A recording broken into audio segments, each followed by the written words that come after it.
இந்த மேடையில் 80 டிகிரியில் அமர்ந்திருக்கும் எல்லோருக்கும் என் வணக்கம். பெரியோர்களே, நண்பர்களே, தாய்மார்களே, பாசத்திற்குரிய பத்திரிகையாளர்களே, கலை உலகத்தின் முன்னணி முகங்களே, உங்கள் அனைவருக்கும் எனது அன்பான வணக்கம். மற்ற மரங்களுக்கு இல்லாத ஒரு சிறப்பு ஆலமரத்திற்கு உண்டு. மற்ற மரங்கள் எதுவும் தனக்கு கீழே கன்றுகளை உண்டாக்குமே தவிர விடுதுகளை உண்டாக்குவதில்லை. ஆலமரம் ஒன்றுதான் தன் கிளையிலிருந்து மண்ணுக்கு விடுதுகளை அனுப்புகிறது. சுசீந்திரன் தான் இன்றைக்கு ஒரு சின்ன ஆலமரம் என்பதை நிரூபித்துக் கொண்டிருக்கிறார்.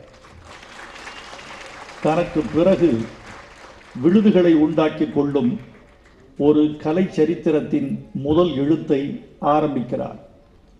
இது அவருடைய வெற்றிக்கு ஒரு சாட்சியாக நான் கருதுகிறேன். நண்பர்களே, எந்த ஒரு துறையிலும் ஒரு மனிதன் வெற்றி பெற வேண்டுமென்றால் ஒரே ஒரு வழிதான் இருக்கிறது. தொழில்துறை, கலைத்துறை, அரசியல் துறை, வணிகத்துறை, விஞ்ஞானத்துறை, எந்த துறையாக இருந்தாலும் ஒரு மனிதன் தொடர்ச்சியாக ஈடுபடுவதில் இருக்கிறது அதன் வெற்றி.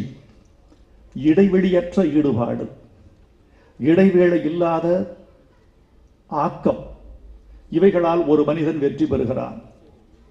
சுசீந்திரன் தொடங்கிய காலத்திலிருந்து தன்னுடைய அடுத்த கதையை தயாரிப்பதற்காக கொஞ்சம் இடைவெளி விடுகிறாரே தவிர திரைத்துறையில் இதுவரைக்கும் அவர் இடைவேளை விடவில்லை. இதுவே சுசீந்திரனுக்கு ஒரு வெற்றியாக நான் நினைக்கிறேன்.